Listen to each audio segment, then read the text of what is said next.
नमस्कार, पालघर टाइम्समध्ये आपल्या सर्वांचं स्वागत आहे. मे ईगल इन्फ्रा कंपनी व्यवस्थापन व सार्वजनिक बांधकाम विभागाच्या अधिकाऱ्यांवर सदोष मनुष्यवधाचा गुन्हा दाखल करण्याची काँग्रेसची मागणी. भिवंडी वाडा मनोर महामार्गाच्या कामामध्ये संबंधित मे ईगल इन्फ्रा कंपनी व सार्वजनिक बांधकाम विभागाच्या हलगर्जी व निष्काळजीपणामुळे वारंवार या महामार्गावर अपघाताच्या घटना घडत असून यामध्ये निष्पाप नागरिकांना नाहक आपले जीव गमवावे लागत आहेत.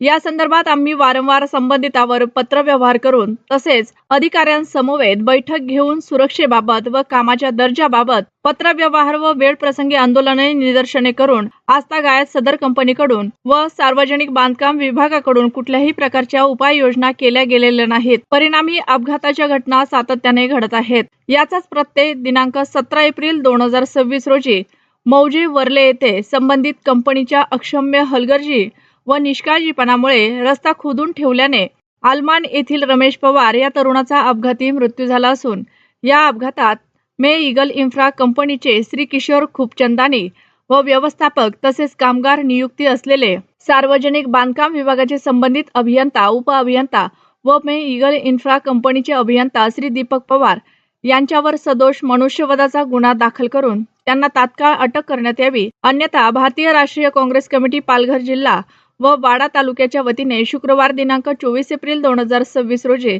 सकाळी 10:30 वाजता मौजे वर्ले येथे नायरा पेट्रोल पंपासमोरील सदर अपघाताच्या घटनास्थळी रस्ता रोको आंदोलन करण्यात येईल असा इशारा काँग्रेसच्या वतीने देण्यात आला आहे.